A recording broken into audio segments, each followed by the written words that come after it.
అయినా నేనే భరిస్తా. కానీ దేవుళ్ళ లాంటి మా నాన్నను ఇవాళ సిబిఐ ఎంక్వైరీ చేసిండ్రంటే కడుపు రగులుకపోతా ఉంది ఒక బిడ్డగా. అందుకే చెప్తున్నా, ఇన్ని రోజులు చెప్పలే. ఆ మధ్యలో పోయినసారి నా కొడుకు గ్రాడ్యుయేట్ అయినప్పుడు వచ్చినప్పుడు నేను మా నాన్నకు రాసుకున్న లెటర్ లీక్ చేస్తే కూడా ఆ 70, 80, 90 రోజుల నాకు నరకం చూపిస్తున్నారు. ప్రతిరోజు సోషల్ మీడియాలో ఇష్టం వచ్చినట్టు రాపిస్తున్నారు. ఎప్పుడు వీళ్ళ పేర్లు తీసుకోలే, ఇష్టం వచ్చినట్టు ప్రెస్ వాళ్ళకు మాట్లాడుతూ చాలా విషయాలు చెప్తున్నారు. ఎప్పుడు వాళ్ళ పేర్లు తీసుకోలే. ఇలా తీసుకుంటున్నా, ఎందుకంటే విషయం నాది కాదు, ఇది తెలంగాణ పరువు ప్రతిష్టకు సంబంధించిన విషయం. ఇలా దేశంలో ఏ మూలకు పోయినా ఎక్కడికి పోయినా కేసీఆర్ అంటే ఒక మహానాయకుడు, త్యాగం చేసిన నాయకుడు అని చెప్పి మాట్లాడతారు. రేపటి నుంచి ఏం మాట్లాడతారు? సిబిఐ ఎంక్వైరీ చేస్తే ఏం మాట్లాడతారు? కేసీఆర్ అంటే సిబిఐ కేసు అంటారు. మా నాన్న పరువు పోతే నాకా బాధ, మీకా? మీకు పైసలు కావాలి కదా, మీకు పేరుతోనేం పని?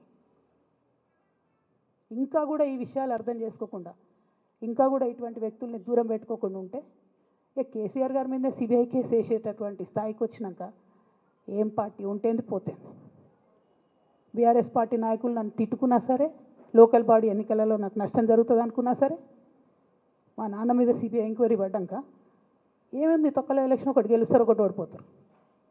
అసలు ఓడిపోయే పరిస్థితి ఎట్లా వచ్చింది? ఇటువంటి దుర్మార్గుల వల్ల కాదా వచ్చింది? ఆలోచన చేసుకోవాలి కదా. అంటే నా దగ్గర పైసలు ఉన్నాయి, టీవీలు ఉన్నాయి, సోషల్ మీడియాలు ఉన్నాయి, ఏటు పడితే అటు మాట్లాడతామంటే తోలు తీస్తాం చెప్తున్నా నేను. గీత గీసుకుంటాం బిడ్డ. మీరు ఒక్క కమెంట్ పెడితే మేము 10 చేస్తాం.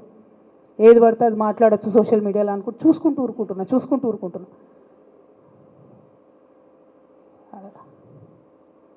పెద్ద సార్ దగ్గరకు వచ్చినాక ఇంకా కాంప్రమైజ్ అయ్యేది ఏం లేదు. ఘోష్ కమిషన్ వేసిన రోజే నేను చెప్పిన, ఎందుకు రియాక్ట్ కాలేదు పార్టీ అని అడిగిన ఆ రోజునే. నిన్న సిబిఐ ఎంక్వైరీ వేస్తున్నా అని రేవంత్ రెడ్డి గారు అసెంబ్లీలో చెప్తే తెలంగాణ బంద్ కాలియద్దా, బగ్గు మనొద్దా తెలంగాణ? ఎట్లా మాట్లాడతారు? నిజంగానే మనిషి అవినీతి అయితే, నిజంగానే మనిషి డబ్బులు తినోడైతే వేరు మాట. ఆయనకు తిండి మీద కూడా ధ్యాస ఉండదా బాబు? తెలంగాణ అదే పిచ్చి.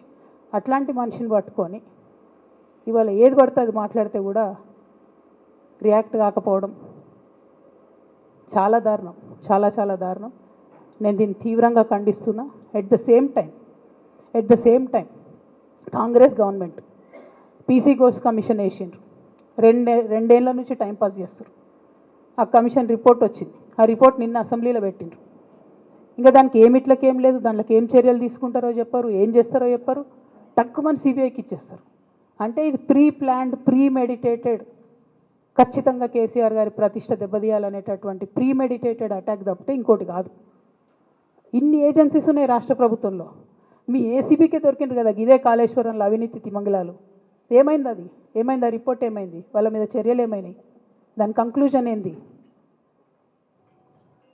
ఒక్క చిన్న ఎంక్వైరీ కూడా ఇప్పటివరకు కంక్లూడ్ చేయలేదు కాంగ్రెస్ గవర్నమెంట్. ప్రచారం ఎక్కువ, పని తక్కువ. ఎప్పుడైనా మీ తప్పిదాలు